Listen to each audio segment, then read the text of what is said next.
So let's get on with a little bit of a workshop here today. A plan to retire on $18,000 per month, no 401k, no IRA, and probably no taxes as well. I am not a tax expert.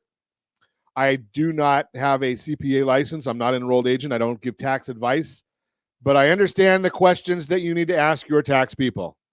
So let's start looking at this investment, because in order to do what I'm going to share with you, you have to be looking at an investment group. What is the investment group? Let's talk about investments first. So let's consider, how much would you deposit in an investment with the following characteristics? First, you can determine the amount of monthly contributions and length of time for each of the contributions to continue. Okay, I get to determine how long. Okay. You can pay more than the minimum monthly contribution, but not less. Okay, so I got some limitations coming on here. If you attempt to pay less, the financial institution keeps all of the previous contributions, so you lose your money. Don't like that. The money is in the account is not liquid. If I have an emergency, if I step off a curb, get hit by a bus, I can't get the money back. The money deposited in the account is not safe from loss of principal. So not only can I get my money back, I can lose the principal too. Each contribution is made to the account results in less safety of principal. So the more money I put in there, the less safe my money is. The money deposited in the account earns no rate of return. So I put the money in, I can't get the money out. It doesn't grow. It doesn't get doesn't grow. I'm not liking this one so far. Your income tax liability increases with each new contribution. Wait a second, we're looking for something that's tax advantaged, and I'm talking about here, the income tax liability increases? When the plan is fully funded, there is no income paid out to the investor. If I pay the whole thing and I don't get any money out, and it's not liquid, I don't know about this investment type. I think that this sounds like something that maybe I want to stay away from. Maybe this isn't so exciting. Ow! Right? So I think we might want to look for something. Do we want something different than that? And it's Ron Siegel Radio, so I don't like giving you all these things and say, well, I don't know the answer. So maybe we want to go with this kind of an investment that I'm going to tell you about right now. Here's what I like. I like investments that are liquid. I can get my money if I need it. I get hit by that bus and I can't go to work. I want my money. I want something that's safe. Maybe it's guaranteed or insured. This is sounding even better. What rate of return can I likely get? How about somewhere between 2% and 13%, but never less? Ooh, I like that one. And are there any tax benefits? I like tax benefits. So we're going to look at something that's in almost all cases, there are no taxes involved. Now, that's already going to give you 40% benefit for most people. This is California, so it might be a little more than that. But it's already going to give you about a 40% benefit if you don't have to pay taxes. Think about some of these concepts. Do you like that idea where you don't have to pay taxes on it? Or potentially you don't have to pay taxes, or you can defer the taxes? I like those parts. I like transactions or investments where we don't have, I get called all the time with people that are dealing with taxes.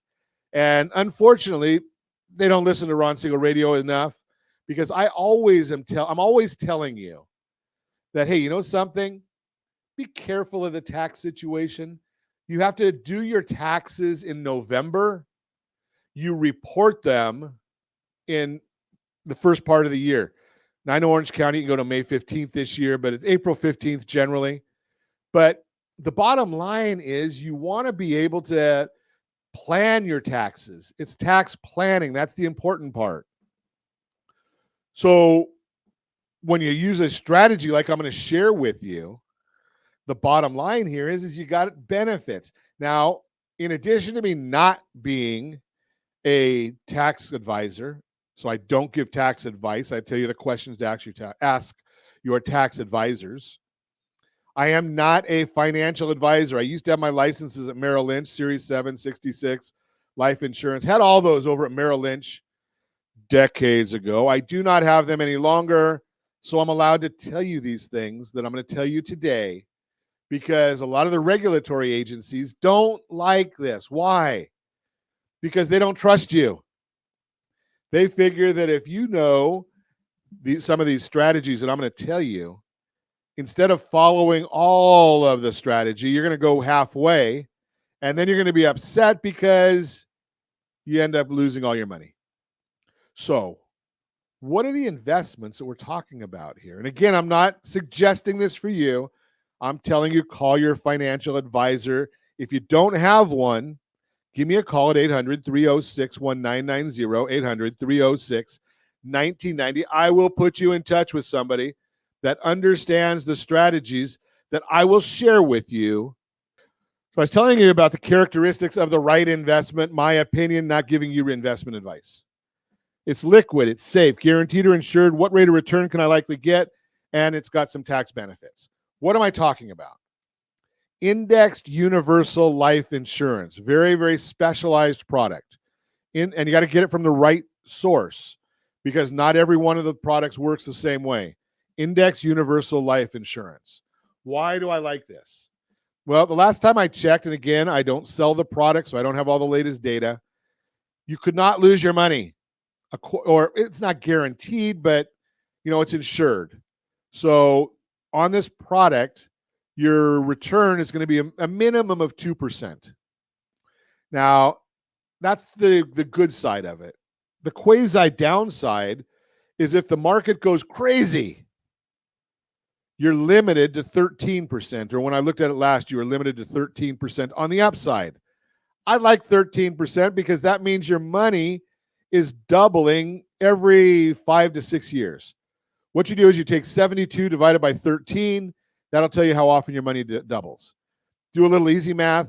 72 divided by 12. If it was 12, means 12%. That means your money would be doubling every 6 years.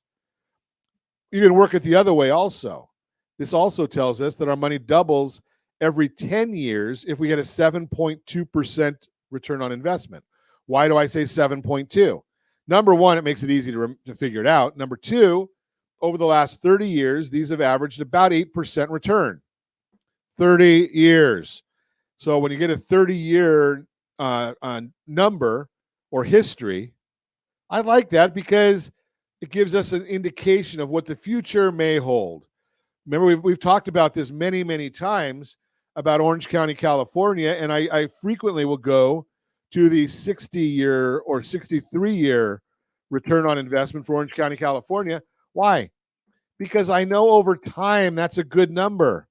So if we look at that 63 years, real estate is appreciated in Orange County, California by 5.35%. That's why I use that number. So let's get back to our discussion here and let's figure out where we're going with it. So those are the characteristics of the investment. Now, how do we make the investment work? How does it function? Well, you might ask that as a good question. I like the question. So what do I do? How do we deal with this? How do we get started in it? So this is a real story. I actually used the numbers from this from a friend of mine or an acquaintance or a client way back. We did this 10 years ago, and I just happened to use some of these numbers. So he had a property that we were able to refinance at that time. And again, I'm going back about, 13, 15 years, something like that. So we took the numbers and we said, okay, in fact, I'm going to change one of them in here right now because I'm going to update it just a little bit. So here's the issue. We had a property that was appraised at $630,000. We liberated $126,000. What does that mean? We did a cash out refinance and took $126,000 out of that property.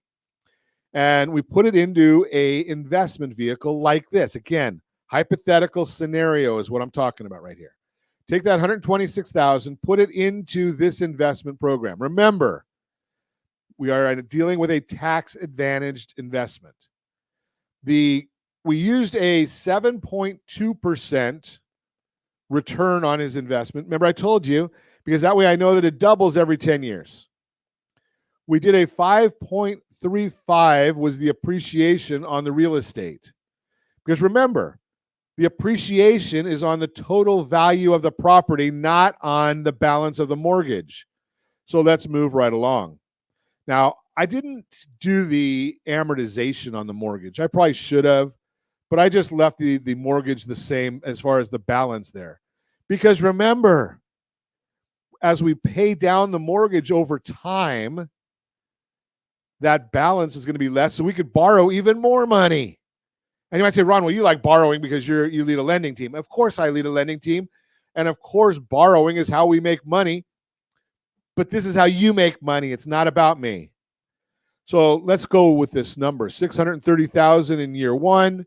We're going to just hold a firm mortgage balance for the first 5 years at $504,000. Remember, you're making payments, so it's going to go down. But here we go. That investment of that $126,000 grows to $178,000 after 5 years. Okay, you're not excited. But the property's appreciated to $817,000, and we're going to liberate another $150,000 from that property. Now we've got $352,000 in that separate account. Again, that's growing at, it's going to be growing at 7.2%. So we understand our numbers here, right? So property, again, appreciating at 5.35%. We go down 10 years, and we're at $1,060,000 on the value of the property. We're going to liberate another $194,000, and now we've got just short of $500,000 after 10 years in that separate account, $498,420. That continues to grow. Okay, we roll right along. Let's go into year 15. We've got a property value of $1,376,761. But now we're going to take a mortgage out on that of $1,101,000 because we're liberating another $252,000. And now we've got $981,000 in that side account, growing. It continues to grow. After 20 years, okay, we've got a property value of $1,786,000. Our mortgage balance is now $1,429,000. Again, I haven't been amortizing, taking the money that's paying it down. Doesn't pay it down a huge amount because the mortgage is always within the first 5 years. We're always pulling money out. So we're always in that first 5-year period. But we just liberated another $327,884. $327,884. But we've got $1,746,883 in our investment account. Think about that. That's almost $1,300,000, almost $1,350,000 in that investment account. Think about how our money is growing. We are growing dramatically. Year 25, we've got a property value of $2.3 million. Just think back 25 years out. If you're not that old, ask mom and dad. What was the house they live in worth 25 years ago? You'll see that these numbers are not a stretch because we're just using 63-year history. Got a mortgage balance of $1,008,000. We've just liberated $425,494. And we've got $2.9 million. $2.9 million in that side account.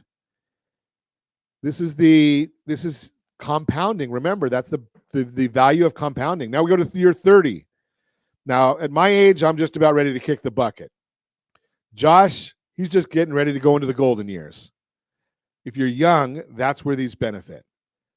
30 years. We've got a $3 million property, a $1.8 million mortgage. We've got $4.76 million in the side account. $4.76 million in that side account. What are you going to do with it? Let's get back to our workshop. So we're chatting this morning about retiring. And I know some of you are a little bit young for retirement. I'm old, so I'm thinking about it. Not ready to retire yet. I probably got another 15, 20 years, give or take. Maybe not. But the bottom line is, we talked about earlier the bad investments. Do you know what that bad investment was? I didn't even mention what the name of that bad investment was. How much you would deposit in an investment with that you can determine the amount of monthly contributions and length of time for each of the contributions to continue. You can pay more than the minimum monthly contribution, but not less. If you attempt to pay less, the financial institution keeps all the previous contributions. The money in the account is not liquid. The money deposited in the account is not safe from loss of principal. Each contribution made to the account results in less safety of principal.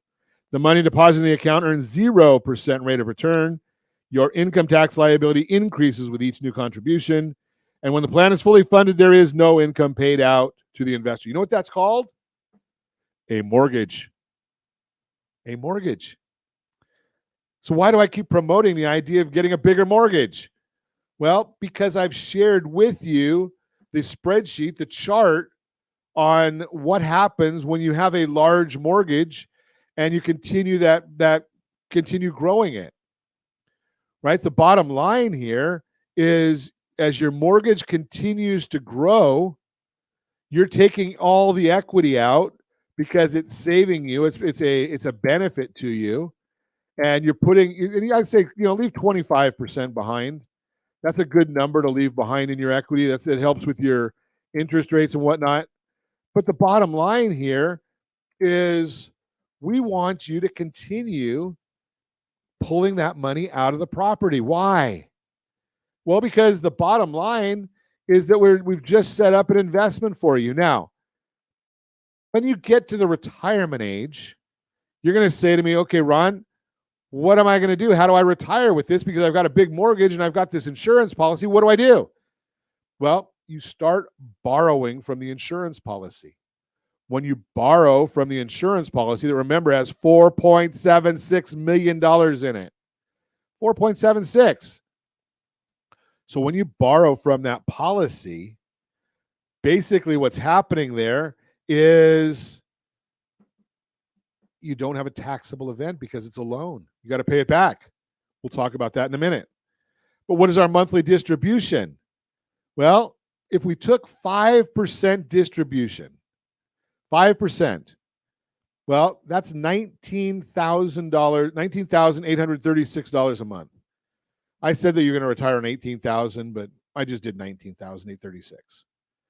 Right? So you've got a boatload of money right there.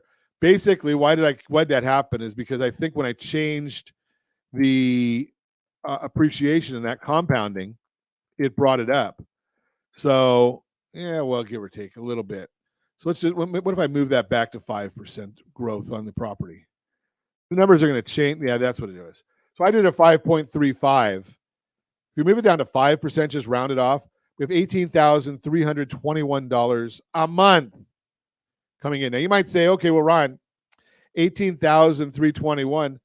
How am I going to live on that in 30 years? Well, I don't know what the numbers that you're going to need are in 30 years. That's $220,000 a year. Most people are not earning that right now, but it's $220,000 a month, a year.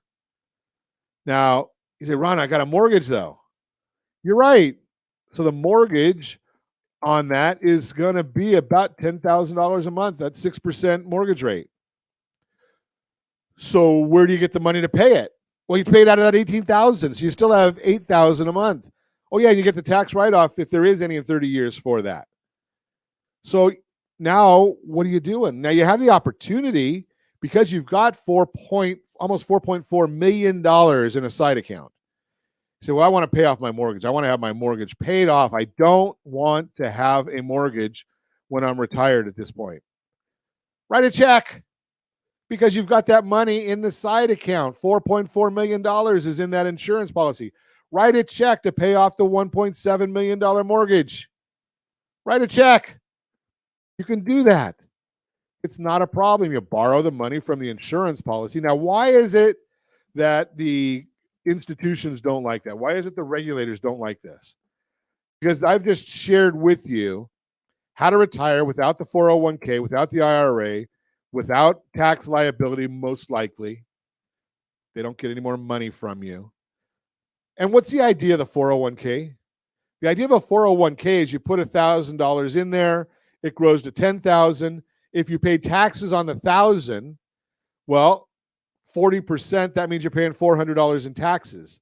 If it grows to 10,000, you pay 40%. Oh, you're paying $4,000 in taxes. So guess who won big? The government. In this scenario, we leave the government out of the whole process. Do you think they like being left out of the process? No. That's why you're able to do this. Now, what is our distribution if we pay off the mortgage? Oh, it went down to $12,000 a month. Think about that concept. Now, we do a lot of these different strategies with our friend Todd Halterman, and we're going to do a lunch and learn with him coming up at the end of the month. But the bottom line here, just realize that there are strategies to help you when you reach out to get the strategy help, to get that help. Got to make the call. Give me a call at 800-306-1990, 800-306-1990. That is a plan to retire on $18,000 a month with no 401k, no IRA, and most likely no taxes. Oh, I did mention that you got to pay that loan back. How do you pay the loan back that you've been borrowing? The death benefit of the insurance policy is going to pay it back. And then based on current tax law, I don't know what it'll be down the road, but current tax law, again, no law advice, no legal advice, no tax advice, but current tax law, if you set up your estate properly, you may get a step up in basis.